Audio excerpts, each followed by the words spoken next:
Agora a gente traz resultado de uma pesquisa, de um levantamento da Atlas Intel Bloomberg, que mostra uma rejeição maior que a aprovação entre os 11 integrantes do Supremo Tribunal Federal.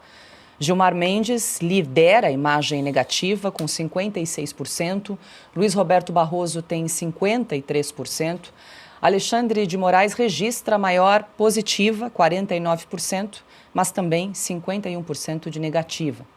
Em relação a setembro, a rejeição caiu para Carmen Lúcia, Alexandre de Moraes, Flávio Dino, André Mendonça, Gilmar Mendes e Dias Toffoli. No entanto, subiu para Cristiano Zanin, Luiz Roberto Barroso, Edson Fachin e também o ministro Luiz Fux.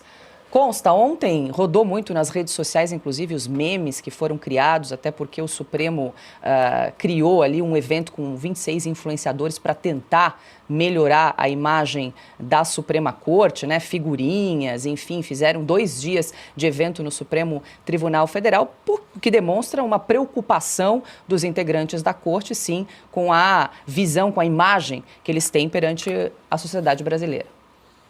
Exatamente, mas não tem influenciador contratado para poder melhorar essa imagem, né? Em primeiro lugar, é disfuncional um Supremo em que todos os membros participantes são conhecidos e o público em geral tem sempre uma opinião, ou muito favorável ou muito contrária, né? Como se fosse ali uma espécie de time político. É porque virou, na verdade, um time político. E isso é a primeira disfuncionalidade que essa pesquisa mostra. Segunda coisa é que teve veículo de imprensa aí dando a notícia com um foco um tanto enviesado. Assim. Ministro Alexandre de Moraes é o que tem mais visão positiva, mas a notícia relevante não é essa. Quando você vai dar uma lupa no Alexandre de Moraes, a maioria tem opinião negativa com ele. E outra coisa que me chamou a atenção nessa mesma pesquisa da Atlas Reuters é que, na opinião, perguntaram, na sua opinião, o Brasil vive hoje sob uma ditadura do judiciário? Pois bem, 45,4% responderam que sim, e apenas 43,3% que não, sendo que 11,2% responderam que não, mas muitos juízes cometem abusos e ultrapassam suas atribuições. O que podemos somar, então, que mais de 56% consideram que há abusos ou já uma ditadura estabelecida. Por isso, uma imagem majoritariamente negativa desses ministros que encabeçam, então,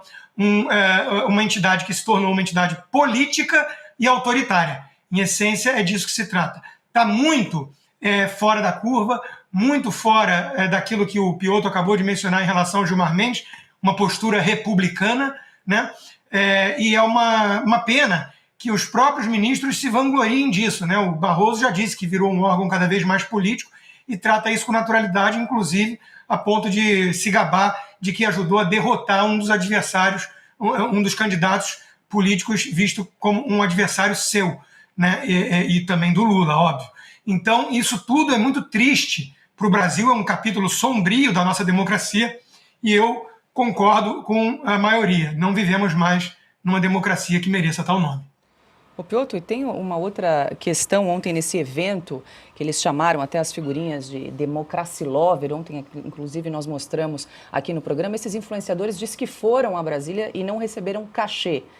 Mas como é que eles chegaram a Brasília? Alguém pagou a passagem, hospedagem, alimentação? Como é que ficou? Quem bancou esses influenciadores para fazerem esse evento, para melhorar a imagem do Supremo Tribunal Federal? Então quer dizer que eles foram em nome da causa. Então, eles acreditam na causa. Esses influenciadores acham que o Supremo é hoje um órgão republicano. É uma corte constitucional preocupada em preservar a Constituição. Essa é a pergunta que esses influenciadores precisam responder.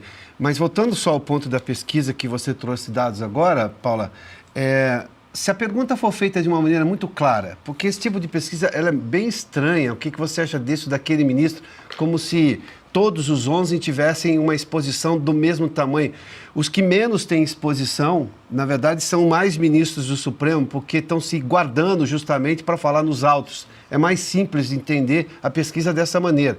E talvez porque falam menos publicamente, seriam menos conhecidos, e daí a resposta, muito provavelmente, é imprecisa. Então, é uma pesquisa estranha. Você vai só no que é realmente de amplo conhecimento popular. Por isso que você faz pesquisa para presidente, para prefeito. Você vai votar nesse ou naquele. Está todo mundo exposto ali. é um assunto que move a opinião pública. Não me parece que esse seja, mas pergunta lá, você aceitaria o Supremo decidindo as coisas da sua vida? Essa é a pergunta que deveria ser feita. Eu duvido que mais que 50% diriam que sim, até porque é muito claro. Aí você demanda o quanto que as pessoas confiam de fato naquilo. Fosse um Supremo Constitucional, dentro da lei, as pessoas, bom, algo dentro da lei pode seguir a vida de todo mundo. Pode, digamos, colocar limites e tudo mais. Não é essa a imagem do Supremo Tribunal Federal. Então, quer dizer, a pesquisa diz muito pouco sobre o que realmente interessa na vida dos brasileiros. Mas, voltando só ao Rodrigo Pacheco, neste atual ambiente, ter o Gilmar Mendes como cabo eleitoral deve ser o sonho de qualquer candidato. Provavelmente o Messias não gostou dessa manifestação do Gilmar Mendes. Agora, num ambiente republicano que se espera que o Supremo em algum momento volte, ter o apoio do Gilmar Mendes, bom, não deve ser muito bom. Acho que o Rodrigo Pacheco, nessa hora, vai ficar tímido mesmo.